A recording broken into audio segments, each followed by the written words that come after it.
Welcome to my Unreal Engine multiplayer tutorial. This will be a guide on how to start getting multiplayer functionality into your Unreal Engine games.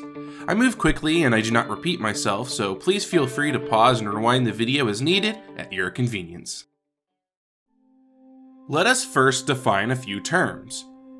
A client is a desktop computer or workstation that is capable of obtaining information and applications from a server. A dedicated server is a computer dedicated to running the game simulation across all the connected clients.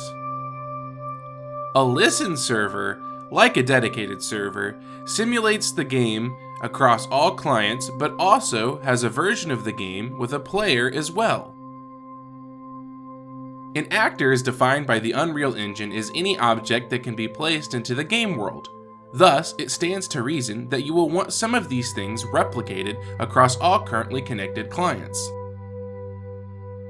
Replicating is as easy as hitting a button.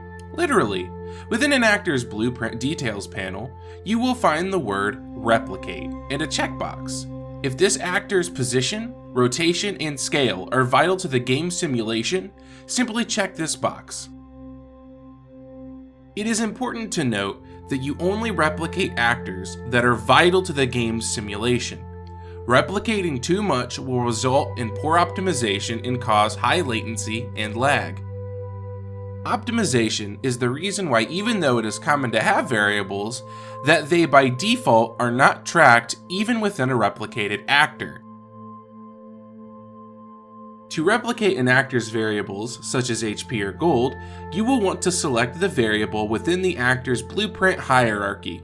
Then, within the details panel, locate the word replicate. Select replicated, and now this variable will be sent to the server to be updated. However, by doing this method of replication, you are allowing the client to tell the server that something has been updated. This can cause problems with the simulation's validity. Cheaters can use third-party software to change these variables at any time. If this is a potential issue in your game, then when setting or updating a variable, pass through a switch has authority block. This block will check if the incoming request is from the server or a client. If it is the server, it will activate the authority pin. If it is a client, it will activate the remote pin.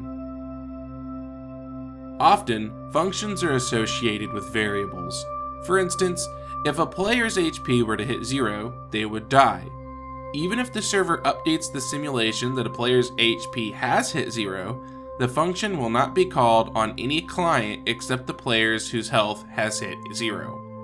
This is done for optimization.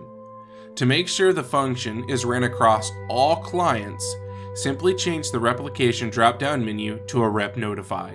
This will make sure the function is ran on every connected client. Last but not least, we must consider how common actions from clients are sent to the server.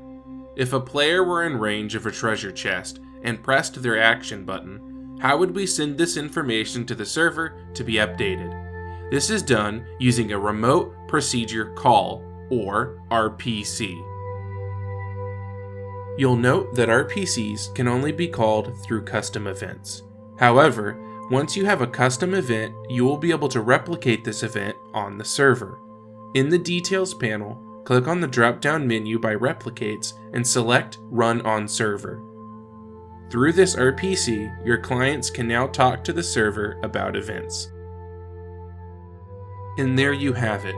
With the tools described in this video, you will now be able to add multiplayer functionality into your Unreal Engine games. This guide only covered the tools to make this possible and does not cover how to make the game. Thank you for watching, and I hope you learned something.